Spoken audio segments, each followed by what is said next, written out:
Hey, what's going on, everybody in the chat? Let me know if you guys can hear us okay. As always, it's one of my streams, so you know it's going to be built from scratch. So let me know if the audio is all right. We'll get started in a couple minutes.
All right, thank you guys so much for joining us. I am going to take off this dumb thing. Right there, you see them, is the new Canon crop sensor bodies for the RF mount, the R7 and the R10 with the new lenses. We're going to get into this. But before that, what's up, everyone? My name is Seth Miranda, if you don't know me.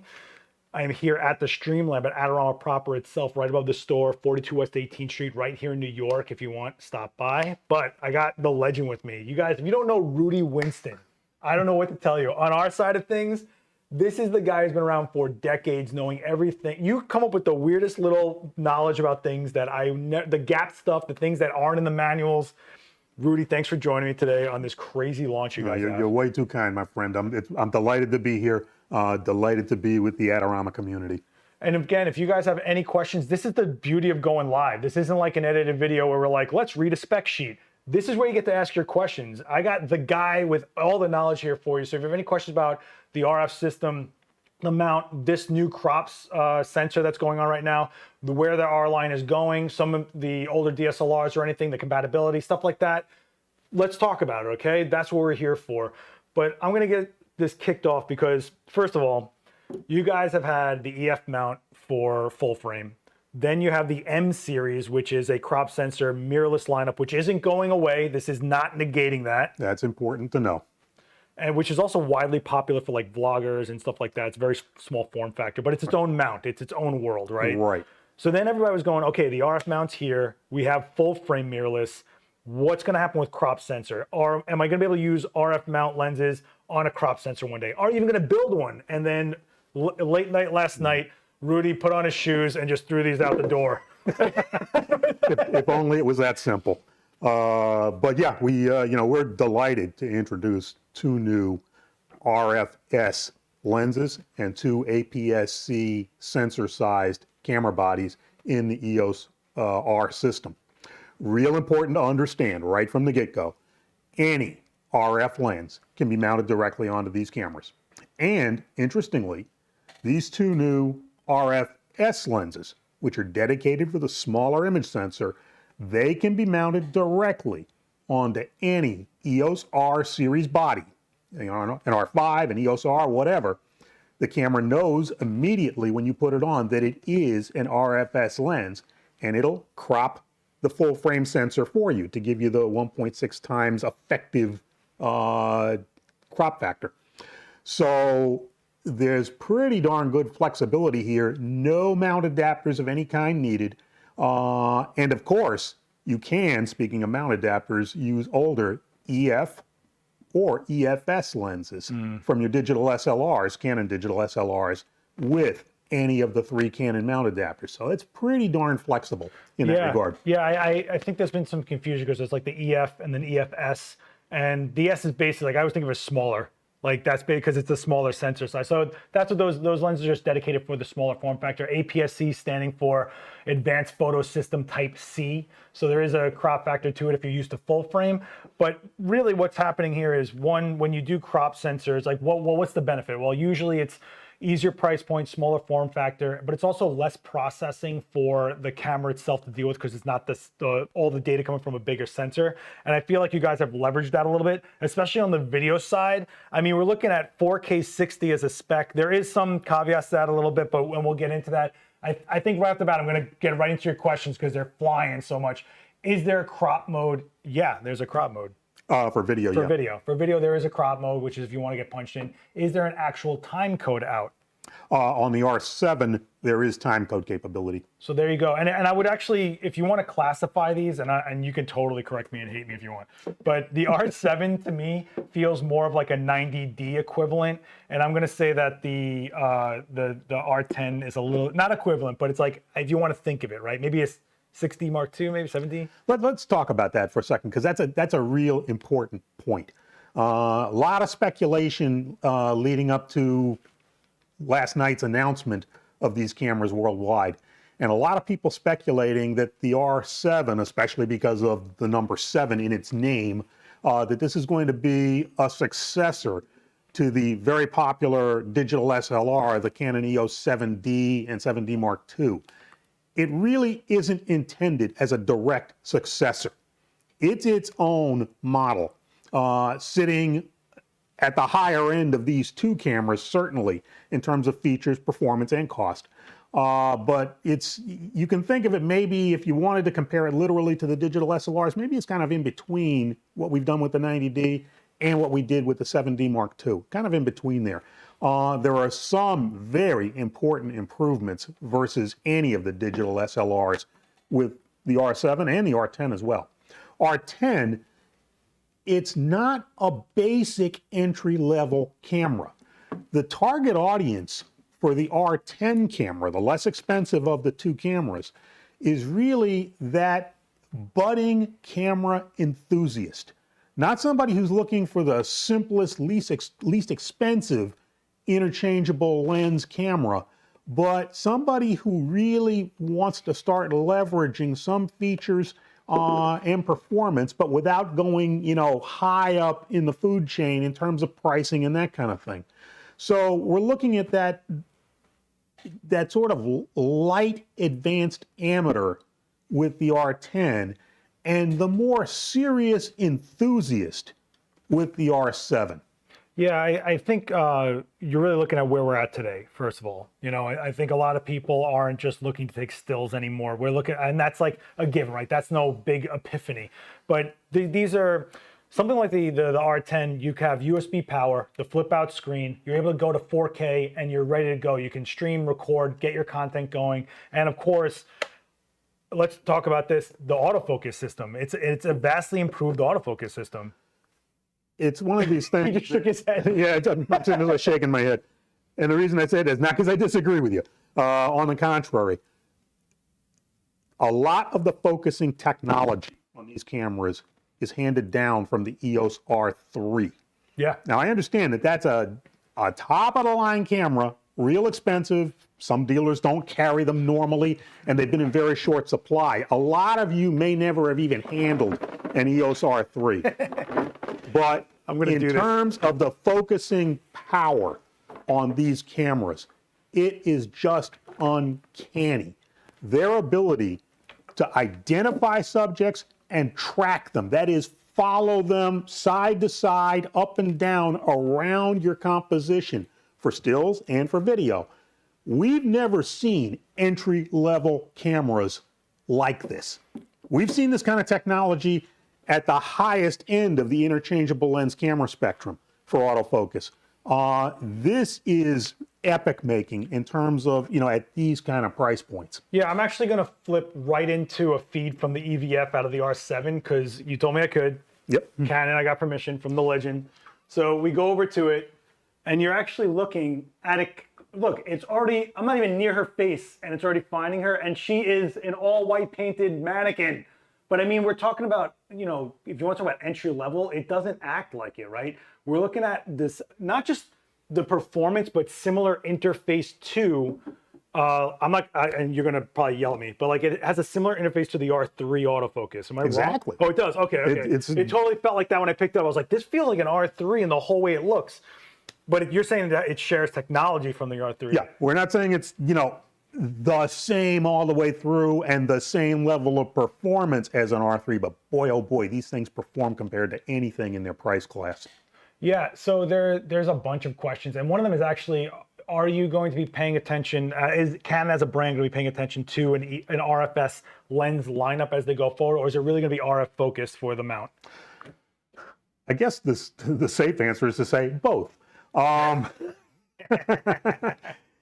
kid a little bit, but you know, seriously, we understand that there is a need on an APS-C line, especially on cameras that are targeting that more demanding enthusiast, that we have some lenses that are dedicated for that APS-C sensor.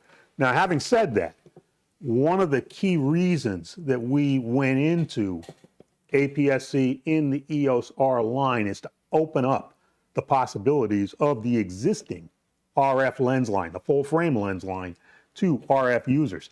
And with that, keep in mind that one of the benefits, Seth spoke about some of the benefits of the smaller APS-C sensor, smaller camera body, size and weight, cost, and that kind of thing. But another benefit that a lot of higher end photographers over the years have come to appreciate with APS-C traditionally is the effective increase in telephoto power. The fact that you've got a crop factor and any lens you put on it acts more like a more powerful telephoto, in air quotes, than the marked focal length on the lens would otherwise lead you to indicate. So we understand that there are wildlife photographers, birding photographers, and so on that have really been looking forward to something like this that they could take advantage of with RF lenses, and for that matter, with EF lenses with the mount adapters. Well, yeah, I mean, you're looking at not just entry level, but a camera you can pair with a system you already probably have. Look, I'm always thinking about what can I stream and then shoot with, because that's what my career is, right? So set this up as a streaming camera, can use those lenses, something. I don't think you guys even had a doubt in your mind you would make this more versatile for what was in the past and where you're going in the future. I think that's a safe bet. You guys thought it out pretty well. Jonathan actually has a question about the dynamic range on the C-Log. That's actually a really good topic to get onto. Let's talk about the video specs on this. There actually is C-Log 3 on the R7. Right. In body, you're not paying for a firmware update. You don't have to output it to a recorder. You in body, you have C-Log 3. What would you say is the dynamic range on that? They haven't given us, and our engineers in Japan have been very kind of reluctant to give us an actual just blanket number in terms of stops of dynamic range. We're expecting this to be probably about the same as what you'd experience with C-Log on, say, an R6 or an R5, our full frame cameras. But, you know, again, they haven't made a direct comparison and said it is identical. All I'm saying is expect it to probably be somewhere in the ballpark there. You know, if I had a number to give you, I would give it to you. But the engineers have just never given us, on the still camera side, a number of f-stops of dynamic range that they've tested. Yeah, and then I feel like there's so much to cover and we're all disorganized right now. So first of all, the major difference is, if I'm going to put my spin on it, number one, you have two different battery types in here. Here you have the RP style battery. Here you have the legacy L6 battery, right? Right. Right. So having said that, would another version grip work on this? Interestingly enough, R7 I'm talking about, a grip for the R7. Right. Interestingly enough, there is not a battery grip for either camera. Okay. And we're not anticipating one either. It'd be cool if there was, at least for the R7, but there isn't. And like I said, I'm not expecting that we're going to have one either. Well, these just came out, 12 hours ago? So we'll see what happens in the future. The other thing is you have dual card slots, UHS Type 2, both slots, SD memory on the R7. On the R10, you're looking at a single slot of SD memory, which is expected in such a small form factor. Small, but like you really have a deep, deep grip on this thing. Another thing is headphone jack on the R7, no headphone jack on the R10. However, they do both have the data shoe, the multi-purpose shoe you guys call it. So you can actually have contacts. So for future accessories, I'm not going to say it, but maybe like a microphone. You already have it. Oh, yeah? Okay. The DME1D, which is a digital microphone, no cords to plug in or whatever, and it makes the connection right up top at the accessory shoe. 21 gold contacts up there. But we are talking about a 33 megapixel. 32.5 million pixels on the R7, 24 million pixels on the R10. And the difference in the 4K is there because there's the oversampling, right? So let's talk about the oversampled 4K. And both of them do oversampled 4K when we're talking video. Just to be clear, I know many in the audience know this, but when we say oversampled video, and this isn't a Canon thing, this is an industry thing, what we're saying is that video is originally recorded, each frame of video is originally recorded off the sensor at a higher pixel count, and then in processing is processed down to 4K, which is roughly 4,000 pixels across, and so on. What that means is that we're starting out with more information, more detail, and it's sharper. It's straight up sharper. Yeah, that's it. The vast majority of the time, you are going to get better detail and sharpness. So that's when we say oversampled, that's what we're talking about. Yeah, because I think, not to cut you off, no. In the past, 4K was literally like dialing back the sensor from the start. Now oversampling allows you to use the full capability of the sensor to then produce a better image, which is actually great. So both of these cameras actually do this oversampling. On the R10, the less expensive of the two cameras, if you ask it to do 4K at 24 frames a second, 25, or 30 frames a second, you are getting oversampled from 6K, full width of the imaging sensor. Full readout, yeah. 4K video. And there is 60p 4K on this camera, but that is from a cropped section of the sensor. It's about a 1.6 times crop of the image, the APS-C sensor. To get the higher frame rate. To get the 60 frames a second, and that's not oversampled. But you do get oversampled for 4K at 30, 25, 24 frames a second. That's a cool feature, especially in this kind of price category. And you move over to the R7. The R7 gives you a little more flexibility. Same size sensor in terms of the physical dimension, but you're talking more pixels, 32.5 million pixels. This one will give you 4K, full width of the sensor, 24, 25, 30, or 60 frames a second. And there is a separate menu setting when you go into the menu. You want to get to that menu? Sure. That is 4K fine. That's for 24, 25, and 30 frames a second. Guys, we're going to show you the actual menu right now. I know he's painting a beautiful picture for you, but nothing's better than... Yeah, seeing is believing. 4K fine is oversampled from 7K. Oh, don't want to get... Let's go to the menu. So we see right here in the movie menu, movie recording size. Well, what I'm going to do is enter that. And right now, it's... So while you do that, just so there's a lot of talk about the price there. I don't think you guys get that this isn't really a Rebel. The video capabilities of this alone make this almost double the camera that you're looking at. I'm not trying to sell you anything. I don't care what you guys buy. But you have to look at the video side of these cameras as much, if not more, than the still side sometimes. Yeah. So one interesting thing, on the main on and off switch, you have on for photos, on for video. When you turn it on for video, your menus become contextual.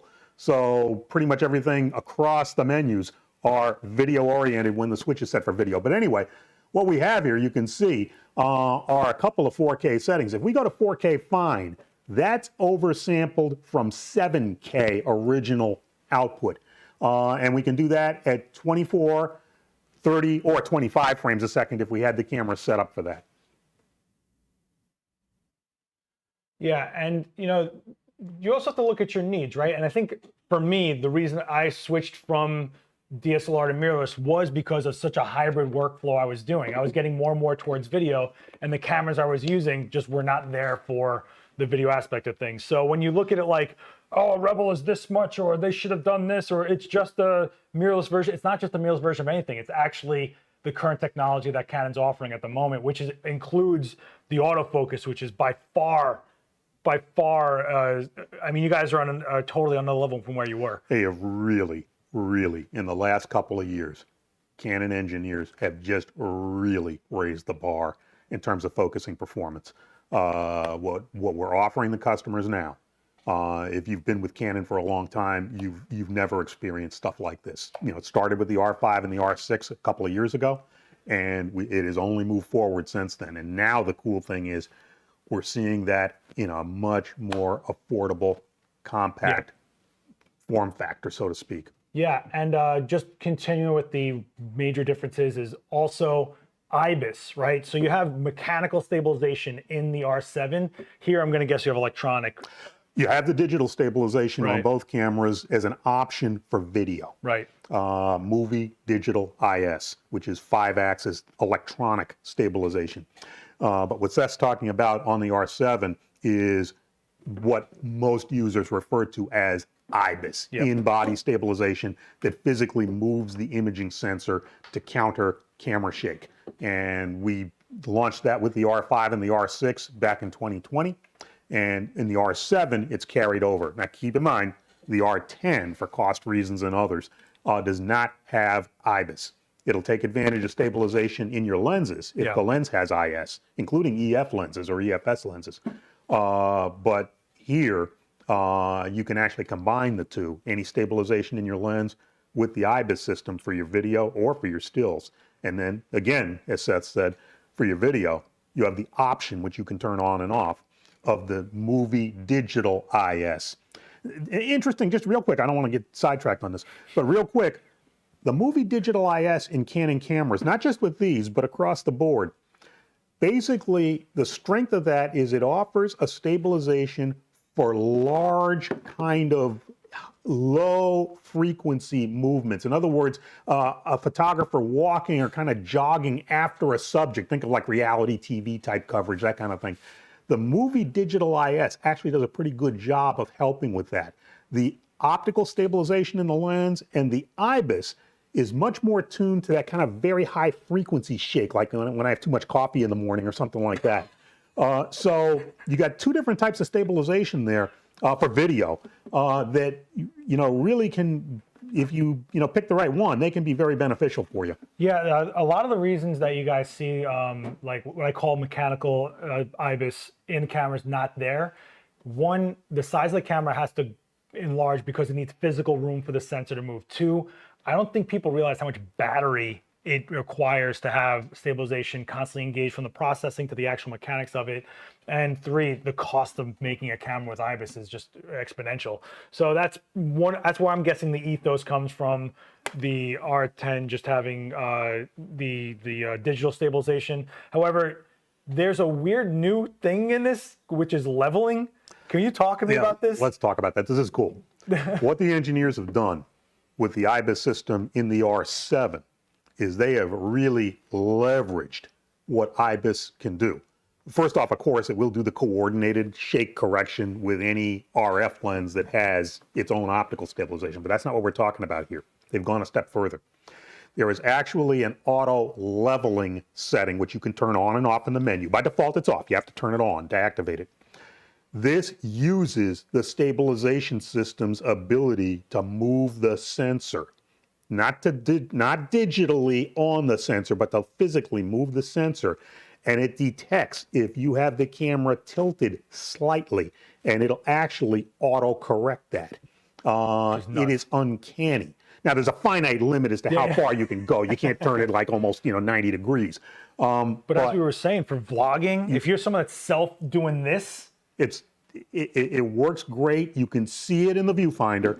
It works alongside of shake correction, which we normally think of for the Ibis system. So the auto leveling is really a cool feature on this. You want to enable it, and I'll try to give a feed out to it. Sure. Another question is, can you choose the 1.6 sensor 4K crop with 24 and 30p also to match the framing of the 4K 60 FPS it produces? Yeah, I think you can. Okay, there you go. You heard it here first. So they will work with EFS lenses with an adapter. That's true, yeah, right? Yes. Yeah. So you're good there. As long as you have an EF to RF adapter, it'll work. It just seems like Canon glass will just work on this, except for like the M.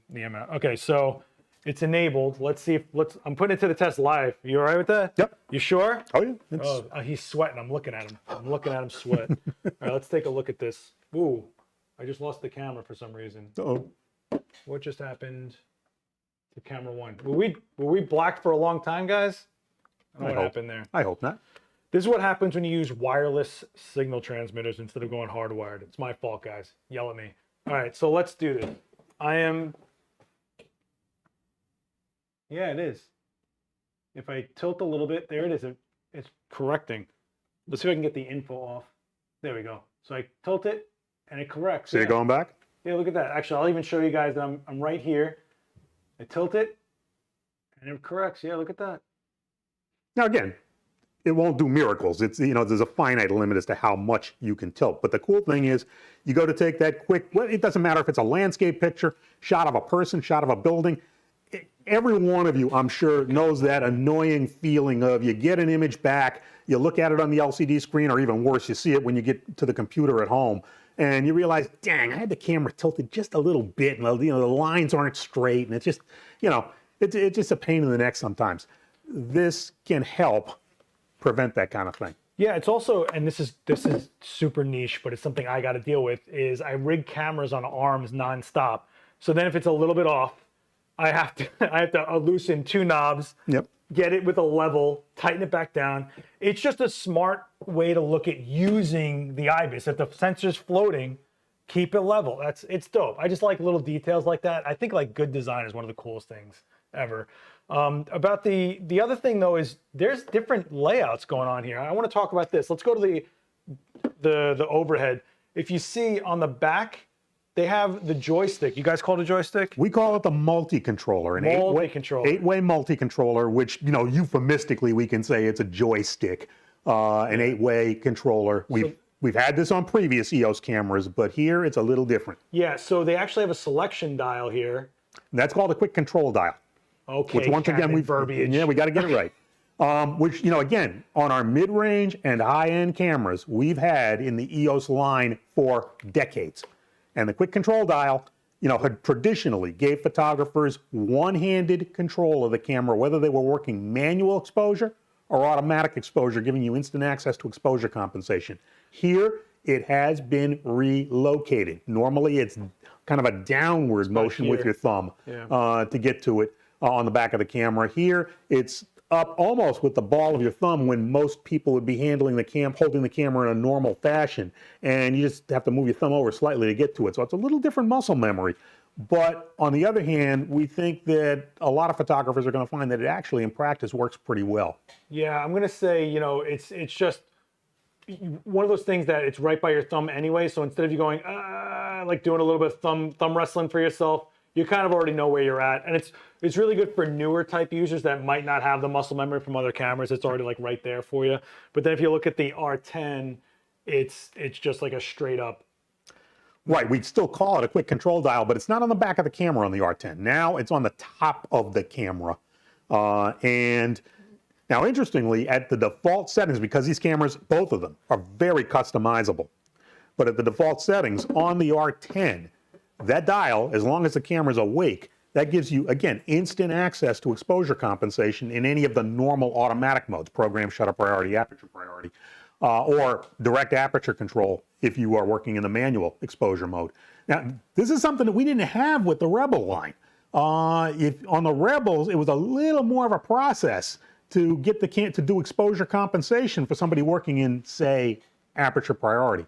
Here, it's just move your thumb up there and just slide it over. Yeah, Ben, just so you know in the chat, I think every time you do that, you get flagged because of the emoji. Just so you know, I think that's why YouTube flags you. There was a question. So Brian is asking, could you please speak to the R7 sensor design? For example, is it just a reworked old sensor? It isn't. These are new sensors. Now, clearly, they are based on previous designs. This isn't Canon's first trip to the rodeo with a 24 million pixel APS-C sensor, nor is it the first time we've done an APS-C sensor with 32.5 million pixels. We did it with the 90D and the M6 Mark II. But they are re-engineered. In the end, the Canon engineers say that the biggest improvement is in sensor readout speeds, which is a very important, critical factor on a mirrorless camera. Now, let's just be real crystal clear on this. These sensors are not back illuminated, and they are not stacked CMOS sensors. We'd love to have that kind of technology in these cameras, but I bet you money they would cost a heck of a lot more than they currently do. But they are new sensors. They are not literally the same sensor as was in a 90D or the previous generation Rebel T8i in the US market. Again, they're based on it, but with some improvements targeting their mirrorless mission in life. There's 2 questions in the chat asking about Canon speed boosters working with this. Officially, we're saying no. Oh. They are a Cinema EOS product. They may work.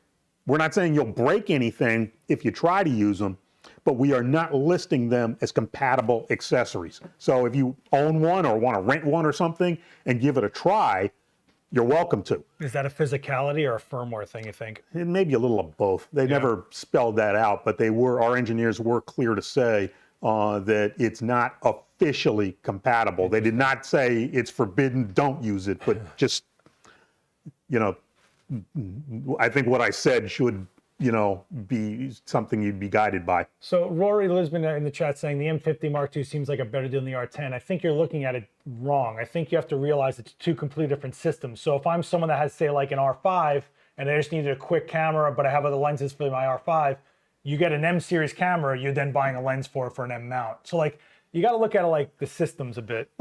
You're absolutely right. And let me just take that a step further. Oh boy. M50 Mark, I'm sorry. No, do it. That's why I got you here. I said Rudy. I said specifically get me Rudy. We'll be quick. We'll be quick. Because the M50 Mark II has a mission in our lineup that it has very successfully carried out for several years now. For the person who is looking for who's a casual user, people that are buying the camera to take a step up from smartphones or other devices, they want an interchangeable lens camera, but hey, these aren't enthusiasts. They're not into photography in air quotes. They're just looking to record family events, travel, that kind of thing. M50 Mark II is perfect for that, and it remains perfect for that. And to Seth's point earlier, the M50 Mark II is not being discontinued. It is not going away. It's a very important part of our lineup. Yep. The R10 is a more advanced camera.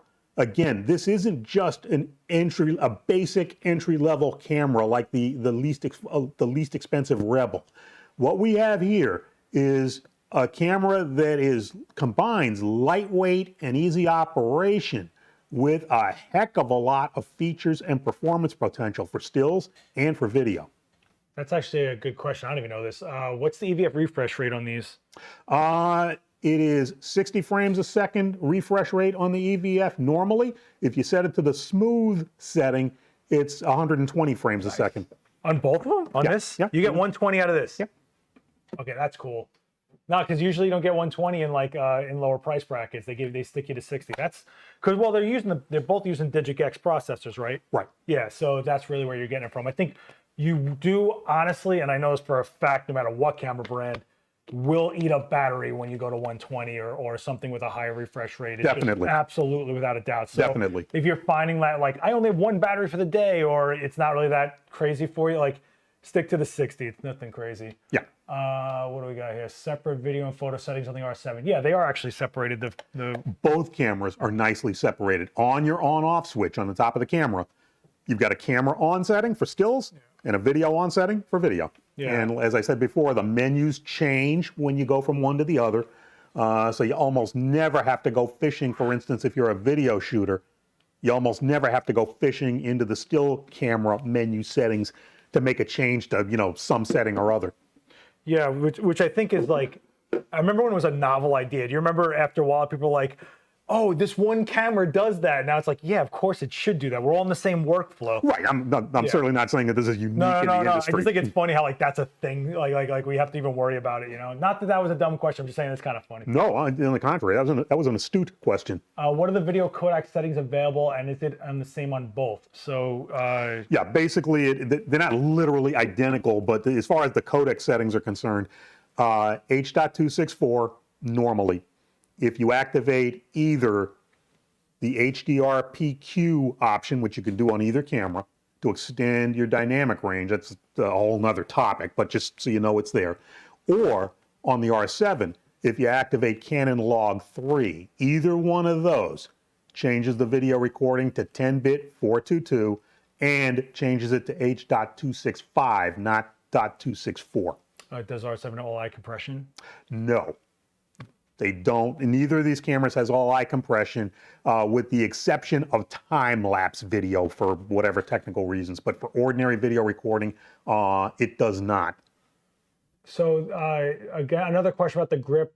Rudy's been saying that there is no current grip, but Right. and we're not sure if there will be. I mean, these literally just came out a few hours ago. So if we ever hear something like that, we'll let you guys know. Keep in touch with us in our Discord. Don't forget adorama.com/Discord. We have a Canon chat in there. You're welcome to join us over there. Will the R7 and R10 have a vertical battery grip? We just went through this 5 seconds ago. BSI, so it's not a backside illuminated sensor. Nope. However, they are faster readout sensors than in previous non-BSI sensors that you've had, which is the key thing. Right. Yeah. And again, let's be clear, they're not stacked sensors. We'd love it if they were, but they're not. R7 R10 will have an electronic level display. I think actually there is an electronic level. Oh yeah, let's be clear on that. We showed you a few moments ago how this, because of the Ibis system in the R7, we have this new auto leveling feature. That's entirely in addition to and on top of the traditional level display that you can see either in the viewfinder or on the LCD screen. So that's not something new with these cameras, but it is there. So I want to make sure we're clear that that new auto leveling does not replace that. I just put the Discord link in the chat, adorama.com/Discord. Go to the rules section first, hit OK, read them, make sure you're cool with it, and then go right into the Canon chat. You can drop all your questions. There's a conversation going on there all day since you guys released this. And I mean, let's be real. On a social level, people have been waiting for a crop body RF mount option, and this is the start of it, right? Yeah, we really think that, in particular, that we talked about the video end of things and how important we think video is for people that may be looking at these cameras. Not for everybody, for sure, but for many people, a growing number of customers. The other thing that these cameras are going to just rock at is being an affordable way to get into shooting things like wildlife, birds, and sports because of their performance and because of their autofocusing capabilities. Two separate things, but they really check all the boxes in both regards. Yeah, and of course you had to kick out a couple lenses. You can't just throw this out there without having dedicated crop sensor lenses. So we do have the 18 to 150. It's a 5663, right? 3563. Ooh, all right. This is. I see you, girl. I see you. Yep. And an 18 to 45 f4.5 6.3. This is the first time I'm seeing them too, just so you guys know. Yeah, these are two standard zoom lenses for APS to cover APS-C sized image sensors with the RF mount. Once again, I'm going to repeat, these lenses will mount directly onto the camera. They'll mount onto any EOS R series camera. No adapter needed. The 18 to 150 in particular is actually a very good lens. This is actually a carryover optically from our EFM 18 to 150 lens. Oh, that makes sense. Yeah. It's equivalent in terms of the what you see in the viewfinder, your angle of view. It's equivalent to what a 29 to about 240 millimeter lens would give you on a full frame camera. Yeah, they just crazy glued this RF mount to it. I see the crazy glue right there. There it is. See all that? These are both nice compact standard zooms. Yeah, Melanie, having used the R6 and having hold these, it's I'm telling you, the autofocus, I gotta say, is definitely something you have to experience, but they really didn't hold back too much on that autofocus in this. And the second I picked it up, you can ask him, I was like, this feels like an R3. Like the R3 was like almost the first thing I thought about when I picked it up. So there's that. Will you offer an R7L kit? You're talking about like an L lens, like a premium lens? Any of the RF lenses can be put on this camera. You know, heck, if you were so inclined and had the resources, you could put the 1200 millimeter f8 lens that we recently announced on these cameras and use them. As far as will we offer a kit in one box with an L series lens, we'll just have to see. I don't know. There are some questions about will these accept something like a Tascam audio accessory? Yeah, we actually, because of the multifunction accessory shoe, the digital interface on that accessory shoe, we actually are anticipating that we are going to have full compatibility with a specific, and forgive me because I can't remember the model name, but with a Tascam XLR type adapter to give you digital sound input into the camera. That should be pretty cool for people that are serious about their audio recording on the video side of things. We already answered the speed booster compatibility. It seems like they're not officially saying no, but they're also not. Yeah, the engineers on the speed booster, again, they've just said it's not officially listed as compatible. Yes. You know, if you have one, you can try it. We're not guaranteeing proper operation. And there's no M lens adapter, right? That's correct. There's technical reasons why. It's not a marketing thing. But for technical reasons, it's almost impossible to take an EF-M lens from the M series and adapt it onto these mirrorless cameras. But you definitely can take any of the EF or EFS lenses from the digital SLR world with an adapter and use them here. Oh, that's interesting. Does C-Log have 2020 and Cinegamma? It is 2020. It is, I don't believe we're saying that it's Cinegamma. When can we expect raw support from Adobe? That's on them. I don't think people realize it has nothing to do with the camera manufacturers when that happens. Trust me, I'm a Capture One guy, and one of the reasons I am is because you have to use so much of the new gear that they're usually pretty with it as far as compatibility. That's on Adobe, so feel free to inquire with them, but there's no answer from Canon side or any camera side for that matter. It never is. Yeah, I'll say something real quick here if we got a minute. Years ago, I had the privilege of being able to go to Japan for a series of meetings with our top engineers and so on. Not just me, but a number of people from Canon offices all around the world. And they made a very interesting point that really stuck with me early in my career at Canon. And that is that raw image processing is regarded as one of the most tightly guarded confidential areas of technology in the entire digital camera world. Every company does it differently. It's a recipe. It's a recipe. Yeah. Every company has their own way of doing it. It changes a little bit from one model to the next, to the next, to the next, but it all stays in the same kind of family. And it's one of these things that companies, I can't speak for other companies outside of Canon, but I can tell you that Canon will almost never share that information before a camera is launched with other companies, even big software giants. So basically, you know, we work together with them and try to cooperate with them in terms of, you know, getting them what they need to be able to create updated raw processing for our new cameras as they're developed. But we don't just give them the whole book and say, here it is, boys, you know, have fun. Let me take the doom and gloom off of that one. So I will say that in my experience, Rudy, that if Canon announces a camera, by the time it's in users' hands, the raw support usually hits major software. So in this period of pre-order before delivery, that's when this starts happening for the support of RAW. When we do our videos here at Adorama, we get usually prototypes that are, you know, not finished. The firmware's not finished. We can never open the RAW file. Nothing opens the RAW file. Sometimes your software does, but that's about it.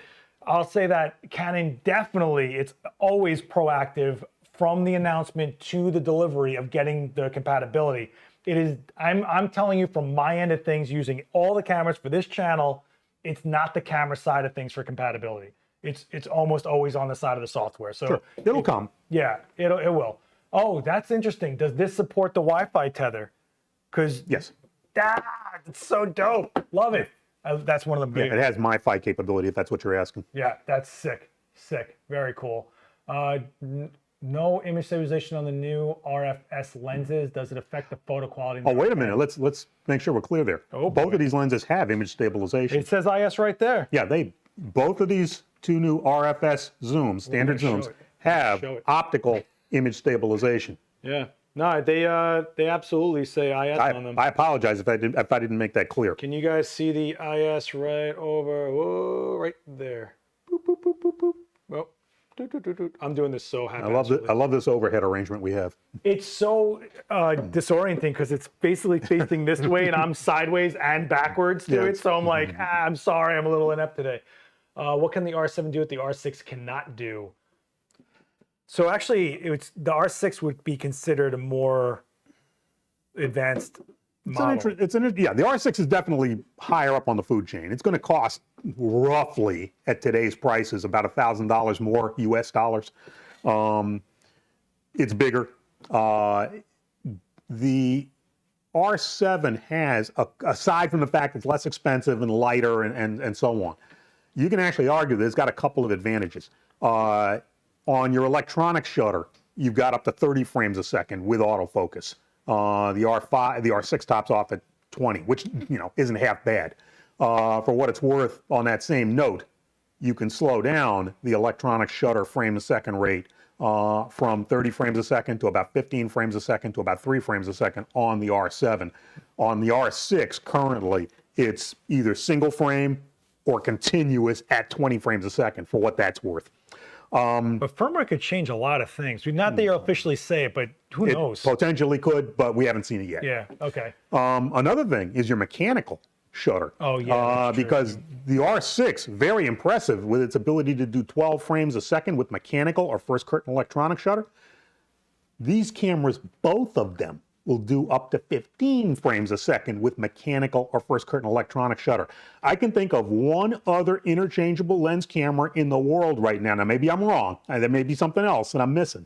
I can think of one other interchangeable lens camera in the world that can shoot a faster frame rate for still images, full res, with the mechanical shutter, and that's an EOS 1DX Mark III, our top-of-the-line pro camera, which will do 16 frames a second.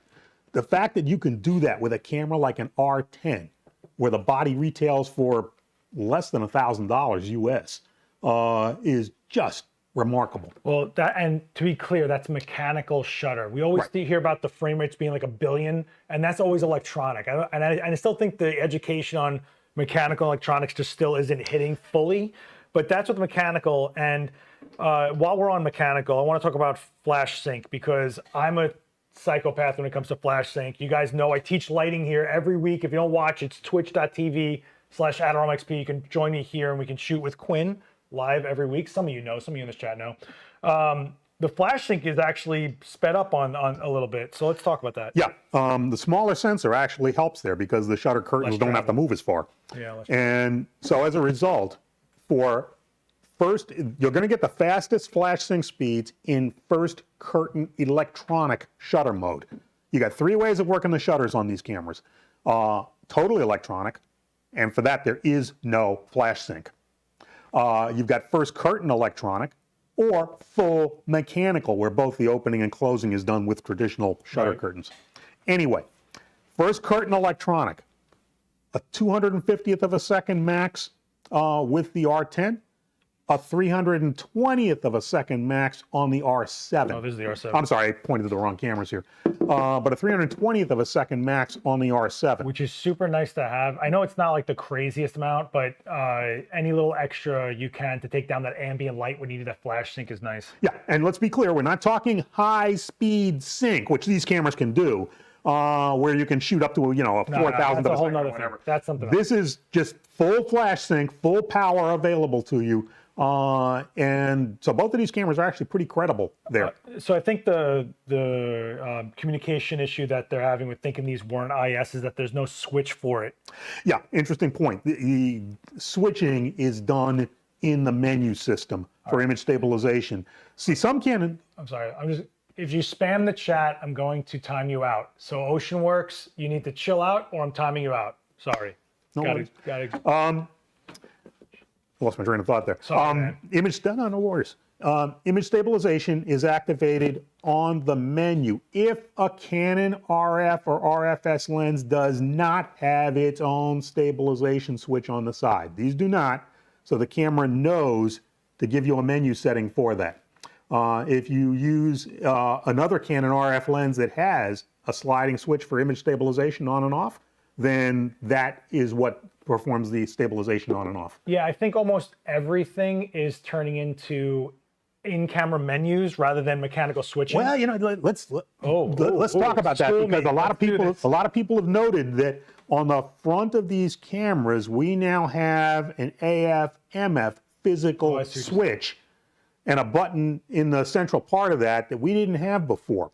A lot of people noted that in some of the images that came up at the time of announcement. This does exactly what it says, switches you from autofocus to manual if the lens, again, in the interest of simplicity, does not have its own AF/MF switch on the barrel. The camera's smart enough to know if it does or not. If the lens has an AF/MF switch, this new switch on the body is basically ignored. And the button in the central part is not a lock button. You may think it's just a lock-unlock button for this switch. It isn't. By default, that's your depth of field preview button on both cameras. But you can, I said both of these cameras are very customizable. That can be extensively customized on either camera. So if you didn't want depth of field functionality, but you wanted any of a myriad of other choices, you can do that right in the camera menu in terms of changing what that central button does. So let's say you put in autofocus on the menu, but manual focus on the switch. What overrides what? Again, if the lens has a switch. No, I'm saying if I'm in the menu here, okay, and I put that to if I put this, I click it onto autofocus, but this always overrides. The switch takes priority. Switch takes priority. Okay, that's all I need. Yeah. So we're doing it both ways, kind of, depending on the lenses in question. So yeah, Melanie, there is a setting to make the lens go manual focus in the camera. Yeah. I mean, a lot of it is pretty much what we've been seeing as far as the interface goes. So I think that's one of the cool things about Canon. They kind of keep it within. If you use the Canon, you're using this Canon. Like that's basically what's up, right? Does the R7 have focus peaking? Oh, that's a good question. Does it have focus peaking? Both of these cameras have focus peaking. Yeah, I mean, very video focused feature sets on these, especially for the price point. I gotta say, hey, what's up, Brad? How are you? You're a Canon shooter, aren't you? I have an R6 and I'm a bird and wildlife photographer. How about ISO performance? Is it on par with the R6?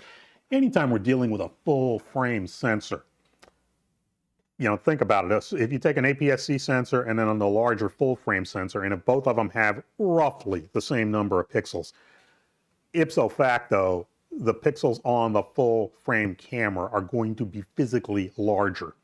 And anytime we have larger pixels, they tend to have more potential light gathering capability, and all else being equal, that tends to mean there will be less noise. I haven't done a direct comparison of a production level R7 or R10 to the R6. I wouldn't be surprised. The R6 is noted for very good low light performance. I would expect it to still be a little bit better than these, but these cameras are pretty darn good in that regard. Well, the R6 also is a bigger sensor at a lower resolution. You cannot find a better mix of lower noise if you try. Like, I will say that I just lost it. Brad, congrats on your R5. Oh, there it is. So why micro HDMI, not full HDMI? I mean, you guys have been sticking to the micro HDMI for pretty much everything. Let me throw my guess at this. You're using the DigicX processor across the board, which means it needs the same socket, which means the same motherboard inside, basically a circuit board in here, and that means that the ports stay with the board, right? Essentially, yeah. Now, I'm not a service technician, nor am I an engineer. So my yes is kind of a qualified one. Okay, so keep that in mind. One reason I know that our engineers have said is basically one of cost. That not just the port itself, but the actual connectivity and the wiring and so on the full-size ports end up being a little bit more costly endeavor. I'm sure there are other reasons as well. we know that especially as we get into the higher end cameras, that there is a broad variety of thought as far as the practicality of the smaller HDMI connector. We're aware of that, and we've certainly fed that information back to our engineers. But these do have a mini, or rather a micro HDMI port. Also, these are really, I mean, this is tiny. Look at this thing. So yeah, I'm gonna guess you're keeping the micro on this type of form factor. Melanie is asking, who is one of our regulars, by the way, and a Canon soldier. Hi, Melanie. Melanie's asking about external power. Well, these have USB power, so you could use a power delivery brick. Yeah. Yeah, so you could use a USB bank if you're doing star shots and you need hours of life. You know, that's up to the rating of the power bank. Strap it to that tripod, power it in, and you got yourself a trickle in there. Yeah, and for what it's worth, we do make as an accessory traditional AC adapters with a dummy battery that goes up into the camera and so on. So that's an option in some situations as well. I realize out in the wilderness that may not be as practical. Thanks for answering my question about ISO. Peter, you're very welcome. And this is what we do at Adorama, is real community. And the people that have been in these chats before, you totally know. I asked Canon for Rudy by name. I was like, get me the guy that's got everything in his head. I got nothing but respect. You're way too kind, brother. Oh, stop it. So this is what we do. So going live, there's nothing to hide here, right? Whatever the information is, it is. There, no one's telling you what to buy or trying to convince you to buy anything. But if you guys buy something and you're not happy with it because you didn't have the information, that's when I have a personal problem about it. So I'm trying to get this down. Okay. Rudy is the best. So glad we're getting his. See, look at this fan base. Jonathan, you're way too kind. Thank you so much. Really, it means a lot. Seriously. Okay, that's a good question. ETA for pre-order delivery date. I'm gonna look off. Come on. Come on, you're still working on it. Come on, make some text happen over here. All right, we got Canon working on that question for you, but the links to all of this are in the description. You can check out the R10, the R7, and both lenses for all the full written out specs and anything right there. We already answered the question about the grip like 16 times. Can someone share the Twitch link? I'll put that in the chat as well. Is there anything you want to make sure they know about these cameras that we haven't talked about? I feel like we were all over the place. We covered a lot of things, and it's true that we responded. He tried to say to the questions as they came in. So it may seem like we were kind of going from one subject to another and back again. One thing I wanted to mention is the viewfinder on the R7. In particular, its size and magnification. For what still is a compact camera, albeit bigger than the R10, this camera actually has exceptional finder magnification. It's actually, I did a little research. It's actually almost among current APS-C mirrorless cameras, it is almost the highest magnification available on anything. And so this is really a nice aspect of the viewfinder on the R10. You can see the difference if you hold the two of them up, one then the next. You can see that there's a difference in just the size. Just put them on both eyes. Right. Just make yourself really dizzy. The Twitch chat link, the Twitch link is in the chat. I put it up there, and join the Discord. You always get notification when we go live. High-speed sync. Yeah, any camera, once you exceed the flash sync, almost every camera nowadays will automatically go into a high-speed sync scenario, especially depending on the strobe itself, depending on what brand or whatever. But once you exceed 320th, that's when you go into high-speed sync. Right, and keep in mind, on the Canon system, some other systems work differently. On the Canon system, you do have to tell the system, hey, I want to go into high-speed sync with a compatible flash unit. And you have to set it on the flash unit, on the speed light, or on the transmitter if you're doing a radio-based wireless system, not on the camera itself. Yeah. Some other systems work differently in that regard, so just be aware of that. And it isn't just on by default. You have to activate it. So do these accommodate CF Express cards? No, they're both SD memory, but I will say to the credit of the R7, it's dual UHS 2 slots. I gotta tell you, I can't stand when they give me one UHS 1 slot on the second slot. Drives me crazy.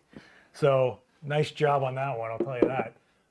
From the USA R7 focus seems super sticky. Yeah, I'm gonna tell you, look, you guys have seen me use every single brand you can think of on this channel, except for the one time I used Phase 1, no one recorded it. I'm not gonna get into that though. this autofocus, I got to tell you, you should really check it out. If you're thinking that this is some like lower end autofocus, it really isn't. I got to give it to Canon on this one. It really feels good. The flash sync of these cameras, you're looking at 2/50th on the R10 and you're looking at a 3/20th on the R7, man.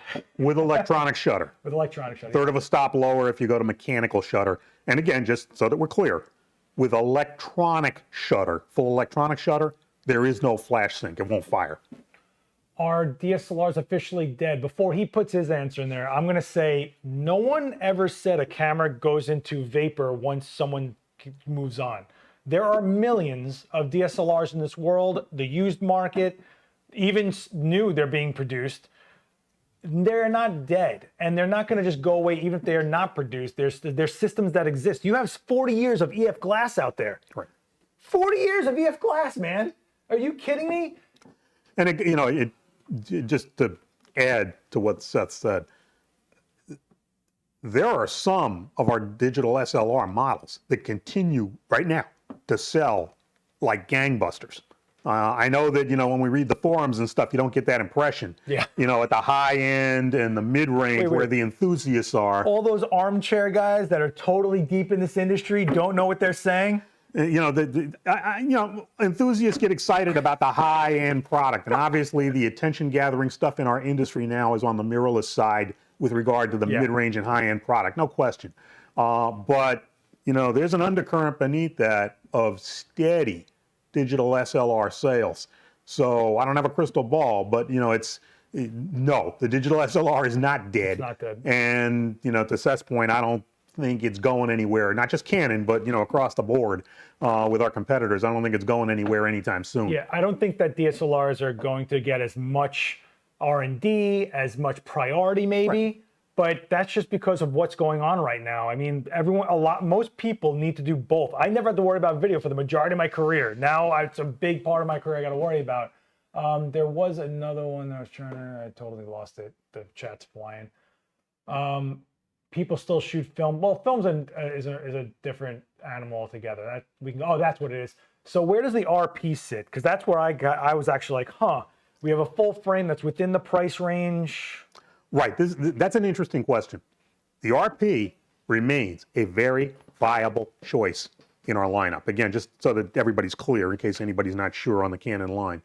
EOS RP is our least expensive full frame mirrorless EOS R system camera. It's been in our lineup it was the second R series camera to arrive in our lineup, so it's been in our lineup for about 2.5, 3 years. And 26 million pixels. It was always intended as an entry point into the RF mount system. Where the RP remains a very viable choice is for that customer who right now really wants to leverage wide-angle lens options. And the key word there is options. It's not that you're going to go out and buy necessarily 5 different wide-angle lenses. But if you are a wide-angle person, if you like wide-angle imagery, any of the RF series lenses you put on that camera are going to act like a wide-angle lens. In other words, you take the 14 to 35 millimeter lens that we recently came out with and put it at 14 millimeters. Hey, it's a 14 millimeter ultra-wide lens. Yeah. You got that crop factor going on with the APS-C camera, so it's not going to look as wide. And right now, we don't have an RFS ultra wide angle answer. Now we're hoping that in the near future we get one. No idea when, if, etc. So my point being, as far as the EOS RP is concerned, if you have kind of wide angle eyeballs, so to speak, that may be the best choice for you in an affordable EOS R system camera. But as the lenses flesh out, things will change. But you know what I think would be a really good little kit for like someone, especially if they were going to gimbal this, the 16 millimeter. That's a dandy little lens. It's a $300 16 millimeter 2.8. That's about this big. You're talking about a small body, lightweight on a gimbal that a 16 turns into what, like a 20? About a 24, 25 millimeter equivalent. So you're pretty wide. You're able to use it, and it's pretty nice. We used it on the was it the R3 shoot? We used it. Yeah. I would look at that as if you're someone that's I'm a wide angle type the way I see things is wide angle. If you've seen me shoot live on this channel, I keep on getting like on top of people's eyeballs when I shoot them, 18mm portraits and stuff, but that's the way I do things. It looks like you guys are having the same questions. If there's anything else, we'll last call on questions for that. But pop-up flash, yep, in the R10 you do have your little pop-up flash, which is always a nice little thing if you need on the fly, especially for like entry-level people that just want to get a quick fill flash instead when someone's backlit. Not bad. Look at the bottom of the camera. I don't know what he's saying. Can you explain? Oh, so there was a question actually. I'm kind of curious about too. If there is a lens that does have a manual autofocus switch, does the switch on the body take priority over the switch on the lens? No, the switch on the body is ignored. Okay, so the switch on the lens is always... Yeah, the switch on the lens takes priority if it has one. That's good. What does a P stand for in RP? Pleasant. They actually gave us an answer for that when the RP was introduced. Years ago, if you Google this in Canon's history, there was a very compact rangefinder camera in the 50s. Don't ask me exactly when because I couldn't tell you. I'm not that up on my old Canon cameras. But there was an old 35mm rangefinder that evidently had good sales for the time, called the Populaire. It's like a French spelling of the word, so to speak. And that, had its own little legacy. And for whatever reason, they decided to resurrect that initial, not the name, but the initial from that for the RP camera, I guess symbolizing that it was popularly priced and that we expected that it was going to be a popular seller. But that's what the P on the EOS RP camera stood for, or stands for. So I saw like 3 times somebody asked about the wake up time. I'm going to turn on this R7 from cold on this camera over here, and you'll see the wake up time. So it is on. Whoop, we get it in the middle. There we go. Whoa, and click, and it's on. So there's your wake up time. I know, riveting. I know. And then when you shut it off, sensor cleaning, it shuts down, boots down. I know that the startup time is an issue for some cameras, but a lot of time those are high process, like high resolution full frame sensors on, and there it is, right? So it's pretty quick. I'll do it one more time just because you've asked like 6 times in the chat. And as far as the availability goes, here, click 1, 2, 3 on, and there's the wake up. Let me just for a moment, if I can, expand on that, because I think, I can't speak for the customer who sent the question in, but I know some people, the genesis of that might have been that on the recent EOS R5C, our hybrid cinema and still camera, there was a lot of feedback that when you switched it from still mode to video, that there was a distinct startup time. It wasn't just instant on like what Seth just showed you here. And on that camera, it's because there is like literally a whole separate cinema camera operating system that lives alongside the traditional EOS still system that most of us are more familiar with. And you have to go from one to the other. That's not the case with these cameras. So R5C is sort of on its own in regard to that. But as to Seth's point, whether you're just turning the camera on or going from still to video, it's maybe a second or so. I know. It'll kill you every time. Now the R5C is, I can't express to you guys how like oddball that camera is until you've used it. But it literally is a completely different camera once you switch it over. From the labeling of the buttons to the interface to the way it acts to everything in between. When you switch it from, it's not like switching from video to stills here. The R5C is switching from stills to cinema. That's a big difference from stills to video. And I really, if you're looking at that camera, really get your hands on it because it's pretty interesting. Ibis works when the lens is not stabilized. Yes, absolutely. Of course it does. There was another one in there that I just saw. Oh, record limit. This is interesting too. I presume we're talking on the video side. First off, you probably heard, because I think it was in the press releases and so on, there is no more 30-minute limit per file in terms of continuous recording time. Right. Assuming you have enough card space, battery performance, and so on the R10, you can record continuously up to 2 hours. On the R6, you can hypothetically anyway record continuously without interruption up to 6 hours. Oh. Now, people are, then this always begs the question, okay, well, what about overheating? Because of course that, you know, that can happen with any camera that does video recording, because the processing involved in these cameras to do video on an ongoing basis does build up a lot of internal heat. These cameras have a new scale to give you an idea of when you're starting to get in the warm territory. But the engineers are saying that if you start the camera from a cold start, that is just, you know, normal room temperature at 73 degrees Fahrenheit, which I think is 23 degrees Celsius, you can record in the demanding modes. 4K fine, for instance, on the R7, 4K 30p on the R10. You can record 50 or 60 minutes continuously before you can expect a shutdown from heat buildup. So these should be pretty credible in that regard. Now, those are at the settings that, you know, tend to generate the most heat. You know, somebody says, well, what about, you know, I shoot, you know, 4K 24p, or I shoot full HD 30p. What about that? It's basically unlimited. Yeah. Yeah, we're kind of past that point in the technology, at least. Although I am curious, what's the max SD card support? In terms of storage capacity? Yeah. They didn't give us a number that it's, you know, up to X number of gigabytes on the card and then it doesn't see it anymore. They are definitely UHS 2 compatible on both cameras. 1 slot on the R10, 2 slots here. And we've been over that. And I was just going to make another point about that. There's so much. It's so much. Yeah, I'm having a This is one, moment. I got to tell you, this is a weird release. You guys were just kind of like, hey. Oh, I know what I was going to say. I know what I was going to say. The speed requirements on cards, the most demanding video stuff. In other words, if you're thinking, I want to shoot 4K 60p or whatever, they're saying use a V60 or faster SD card. That's fair. That's the other point I wanted to make. At least you don't need V90. I mean, that's where the real money is. There was a question, is there a focus limiter in body? Because there are some cases where you can actually tailor whatever lens it is, even if it doesn't have the switch, to then, I'm going to assume not. No, I'm guessing not. I'm sorry, I looked at you funny. I wasn't. You know what I'm saying, though? I wasn't kind of connecting the dots. Say it a different way. So if there isn't a switch on the lens that's a focus limiter, like... Oh, okay.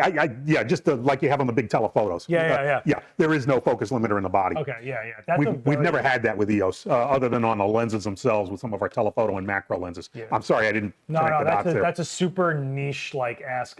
However, I do have some information on the ship. So we're looking at the R7 is end of June. Is the ship or the pre? That's shipping from pre-order. Okay, end of June will be R7, R10 July, end of July, end of June, end of July. So R7 June, R10 July. Okay, guys. So if you're pre-ordering, that's when you're looking for shipment. Again, the links are in the description down below. You guys can check that out as much as you'd like. All the information's in there as far as the specs go. All right, it looks like you guys are giving us the same questions as before. Password lock coming soon. I mean, that would be kind of cool. Yeah, it's a sad commentary on the state of the world, but it's one of those things that maybe its time is coming. None of our cameras have that at this point. I can't say whether it's something the engineers are considering or have considered, but you know, we keep hearing about it, and we've fed that information back to our engineers in Japan. Time code for multicam. You have time code, okay? Understand that it's not at the same, it's not Genlock time code that's, you know, Netflix compliant and that kind of stuff. Yeah, no. It's just interesting where we are, right? Like in a camera, that's what we look at. How much is this? About $14.99 for the body. So US. We're asking questions about things like Genlock in cameras, like as if it's a possibility in a $1,500 body, right? Like that's where we're at. We're looking at oversampled 7K video to 4K in a $1,500 body. That's where we're at. Just so you guys can wrap your heads around this. This whole idea of like, oh, it doesn't do that, it doesn't do this. It's like, it's kind of like, whoa, it actually does this at that. Like, that's where you got to look at it. I don't know, maybe I'm an optimist, and the one area of my life I'm an optimist is like the gear, but it's just nuts what we get now. You know, I'm old enough to have been in this industry for a long time, and I've been serious about cameras and stuff for a lot longer than that. And sometimes I think back to when I started to get interested and into photography and into cameras, and I look at the cameras we have today, even at the basic consumer level. I'm not talking about at the EOS R3 and similar type camera levels. The stuff you have on today's cameras is just the stuff of dreams. I mean, if you had showed me one of these when I was like in my early 20s, I'd have thought I'd died and gone to heaven. It's not even just that. Like, from my personal perspective, so this has face and eye tracking, right? You throw it on a tripod. I no longer need someone to film me. When I got to get something done, I can just do it. Like, think about that. Your camera is just able to operate. That's kind of nuts. So when you guys look at all the forums of people just like crying and hating, think about what's really in your hands, and also think about the stuff you like about what's in your hands, and then see how much people are throwing hate at it, right? It's like, why? I'm actually enjoying this. And nothing is more valuable to me than any feature is wanting to pick the camera up. And the Canon camera system has always been very easy. Everyone always likes the colors and everything like that. And now you just unlocked more and more ability for the user. Plus, it fills a gap with the crop sensor for the RF line. Now you can take your RF mount lenses and go across formats from APS-C to full frame. I mean, like, how do you like, you know, so how do you hate, right? So I'm talking to someone off camera, but like, that's what I'm saying, for real. It's, you know, as you were saying that, not about so much about the hating, but just about the potential. You know, I want to just underscore something that we kind of hinted at before, but we never really made clear, that at these kind of price points, for people that are looking to get into an interchangeable lens camera, and do things like wildlife, birds in flight, and that kind of stuff, these actually really are such a tremendous vehicle for that, because of the focusing performance, because of the shooting speed. You know, really, if we were having this discussion a year ago, if I said, if I said, Mr. or Mrs. Customer, you want to get into, some good wildlife photography, not just shooting things in your backyard, we would have said, sure, you can do that. Get yourself a camera like, a $2,500 EOS R6 or above, and you can make that happen. You got, tracking autofocus and all kinds of other stuff. That's now come down, even, you can argue, in an even superior way, to a much more affordable price point on both these cameras. And easier to carry. Yeah. I mean, it's bananas. Yeah. Just so you guys know, there is weather sealing on the R7. Yeah. Let's talk about that real quick. R7 weather sealing, you can say it's analogous to the sealing that we had on the 90D camera. So in other words, it'll protect you it'll protect you in rain and stuff like that up to a point. I wouldn't recommend leaving it out in a thunderstorm overnight or whatever. But it's, the R7 is weather sealed for sensible operation. The R10, we are not claiming is weather resistant. Obviously, you can use it in, light rain or something, but you just, you need to be prudent about, what it's exposed to, talking about the R10. And I'm just gonna, there's also the weird little things that you don't know about. And so tell me about the panoramic. Let's talk about that panoramic really quick. So these are the things that you won't see in a spec sheet or see battled out cameras or whatever YouTube video, stuff like this. Yeah, two cool features now that we have on these two cameras that we haven't had in Canon before. One of them is a panoramic scene mode. Now you think, oh, a scene mode, okay, that's totally automatic and just for, just for snap shooters and stuff like that. If you set the panoramic scene mode, you can, with electronic shutter, you don't have to set it, it does it automatically. Just bing, bing, bing, bing, bing, bing, bing, bing, bing. And it gives you an option of going right to left, left to right, up, down, up. And now it'll put the picture together in the camera. It used to be on any Canon camera that had a panoramic mode, you could take the multiple pictures, but then you had to actually assemble them together into a finished panoramic in software in your computer, whether it was the Canon software or something else. Very cool for events. Yeah. Very, very cool for events. And landscape. Yeah, it actually works very nicely. So that's a cool feature, is the new panoramic. And then also the stabilization and everything working with the subject. Yeah, that's another thing, is we've got now well, two other things. We mentioned about the Ibis system and the stable. Even in the R10, it doesn't have Ibis. It actually has smarter capability to work with a lens's stabilization. There's a panning mode, which once again, you think, okay, you know, scene mode, panning, okay, that's for, you know, an amateur at their first day at an auto race or something. But this actually leverages subject detection for people or for vehicles and stabilization to identify a subject and in a smarter way, keep that subject in the same part of the frame as you move the camera. Now, once again, of course, there are finite limits as to what it can do, but it's an improved form of panning that even more serious enthusiasts who shoot things like, you know, runners or auto racing, motorcycle racing, whatever, may want to give a try. It's smart and panning. just, you know, see what they think. This is going to be the last question. Is there's been a couple asking, can it take a photo while in video? And if it can, does it interrupt the video? No, it cannot take a photo during video shooting. You got to stop the video shooting to take a picture. Once upon a time we did that. Oh, but the vertical, that's right. Yeah. I'm getting a flag from the side here. Vertical video. Yes, you can do that with this. When you want to do vertical video to kind of match up, you know, what may come out of a smartphone or, you know, the TikTok world today and all that good stuff, you do have to set it in the camera. You're in video mode. One of the menu options is to engage vertical video, and once you activate that, you can turn the camera vertically, and it'll give you properly oriented vertical video that'll play back vertically in your computer or on another device. All right, I'm going to cap it there. Is the R10 smaller than the RP? This feels just like a better gripped Rebel to me. It's definitely smaller than the RP, no question. Okay. Both of them are smaller than the RP. The R10 more so. All right, guys. I'm going to do the clean HDMI output record externally. Yes. Yeah, of course I do. Yeah. Actually, we just did it. And it does record 10-bit. So guys, if you want to check out any more about these, you can go hit up the links down below. If you're watching this after the fact, drop a comment, but hopefully we answered most of your questions here. If you do drop a comment, I'll do my best to answer it later on. Don't forget to like, share it around, hit subscribe if you haven't joined us before. We do this all the time. Subscribe and the bell so you get notified when we do more videos like this. Rudy. Seth. Gotta do this more often, man. The pleasure's mine. Always, the pleasure's always mine. Me, always me. Guys, And, thank you so much for joining us. Thank you to Adorama and the Adorama community for giving us this opportunity. Absolutely. I will see you guys in the Discord, adorama.com/Discord. Hit the Canon room.